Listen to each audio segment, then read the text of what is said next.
क्या 2027 में अलीगढ़ की राजनीति में बड़ा उलटफेर देखने को मिल सकता है? क्या योगी आदित्यनाथ के नेतृत्व में भारतीय जनता पार्टी एक बार फिर अलीगढ़ जिले में अपना दबदबा बरकरार रखेगी, या फिर अखिलेश यादव की समाजवादी पार्टी और मायावती की बहुजन समाज पार्टी इस जिले की राजनीति में कोई बड़ा उलटफेर कर सकती है? नमस्कार दोस्तों, मेरा नाम नवनीश है। आप हमारी यूपी 2027 जिला विश्लेषण सीरीज देख रहे हैं। आज की इस खास वीडियो में हम करने जा रहे हैं अलीगढ़ जिले के 2027 विधानसभा चुनाव की पूरी राजनीतिक पड़ताल। पश्चिम उत्तर प्रदेश का ये जिला शिक्षा, उद्योग और सांप्रदायिक राजनीतिक बहसों के कारण हमेशा चर्चाओं में रहता है। अलीगढ़ मुस्लिम यूनिवर्सिटी की मौजूदगी, ताला उद्योग और तेजी से बढ़ते शहरी विस्तार की वजह से यहाँ की राजनीति हमेशा अलग और दिलचस्प रही है। अगर विधानसभा सीटों की बात करें तो अलीगढ़ जिले में कुल 7 विधानसभा सीटें हैं। खैर, बरौली, अतरौली, छर्रा, कोल, अलीगढ़ और इगलास। अगर 2022 के विधानसभा चुनाव के नतीजों को देखें तो इन 7 सीटों पर भारतीय जनता पार्टी ने जीत दर्ज की थी, जिससे ये साफ हो जाता है कि फिलहाल जिले में भाजपा का दबदबा काफी मजबूत माना जाता है। खैर विधानसभा सीट जो अनुसूचित जाति के लिए आरक्षित है, यहाँ के वर्तमान विधायक हैं सुरेंद्र दिलेर।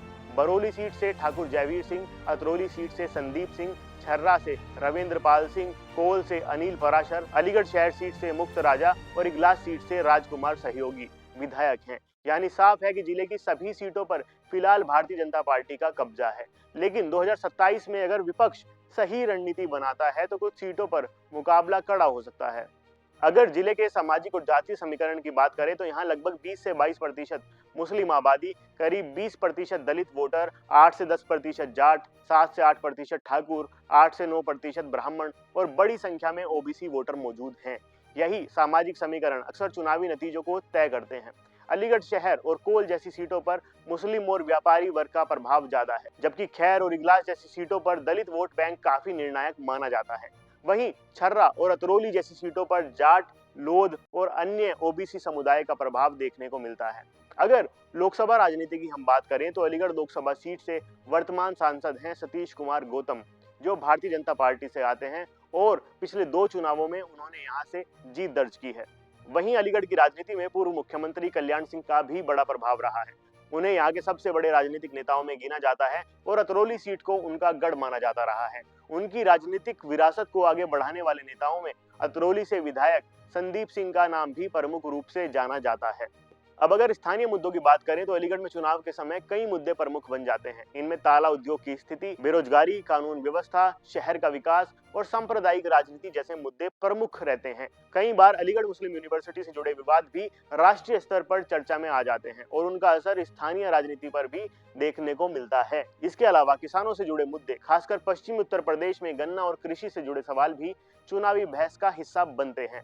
अगर 2027 के संभावित चुनावी समीकरण की बात करें तो अलीगढ़ शहर, कोल और खैर जैसी सीटों पर मुकाबला थोड़ा कड़ा हो सकता है। अलीगढ़ शहर सीट पर मुस्लिम और व्यापारी वर्ग का वोट संतुलन चुनावी परिणाम को प्रभावित कर सकता है। कोल सीट पर शहरी ग्रामीण वोट का संतुलन और जातीय समीकरण अक्सर चुनाव को दिलचस्प बना देता है। वहीं खैर और इगलास जैसी आरक्षित सीटों पर दलित वोट बैंक काफी निर्णायक भूमिका निभाता है और अगर यहाँ विपक्ष मजबूत उम्मीदवार उतारता है तो मुकाबला कड़ा हो सकता है। अगर अब राजनीतिक माहौल की बात करें तो फिलहाल भारतीय जनता पार्टी संगठन और नेतृत्व के लिहाज से काफी मजबूत दिखाई देती है। मुख्यमंत्री योगी आदित्यनाथ की कानून व्यवस्था, जीरो टॉलरेंस नीति और हिंदुत्व की राजनीति को पश्चिम उत्तर प्रदेश में भाजपा की बड़ी ताकत माना जाता है। वहीं दूसरी तरफ अखिलेश यादव लगातार पश्चिम यूपी में सक्रिय रहकर समाजवादी पार्टी को मजबूत करने की कोशिश कर रहे हैं। अब अगर मुस्लिम और ओबीसी वोट एकजुट होते हैं तो कई सीटों पर भाजपा को चुनौती मिल सकती है। इसके अलावा मायावती की बहुजन समाज पार्टी भी दलित वोट बैंक के सहारे कई सीटों पर मुकाबले को त्रिकोणीय बनाने की हिम्मत रखती है। कुल मिलाकर अगर पूरे अलीगढ़ जिले की राजनीति को समझें तो यहाँ हिंदुत्व की राजनीति, जातीय समीकरण और स्थानीय मुद्दे तीनों मिलकर चुनावी नतीजों को प्रभावित करते हैं। यही वजह है कि हर चुनाव में अलीगढ़ की राजनीति काफी दिलचस्प बन जाती है। अब सबसे बड़ा सवाल यही है कि 2027 में अलीगढ़ की जनता किसको मौका देगी? क्या भारतीय जनता पार्टी मुख्यमंत्री योगी आदित्यनाथ के नेतृत्व में एक बार फिर से यहाँ क्लीन स्वीप करेगी, या फिर समाजवादी पार्टी और बहुजन समाज पार्टी मिलकर इस जिले की राजनीति में कोई बड़ा उलटफेर कर सकते हैं? इसका जवाब हमें 2027 के चुनावी नतीजों में ही देखने को मिलेगा। अगर आपको ऐसे ही सीटवार चुनावी विश्लेषण और ग्राउंड पॉलिटिक्स वाली वीडियो पसंद आती है तो वीडियो को लाइक जरूर कीजिए, चैनल को सब्सक्राइब करना ना भूलें और कमेंट में जरूर बताइए कि आपके हिसाब से 2027 में अलीगढ़ में कौन जीत सकता है। धन्यवाद।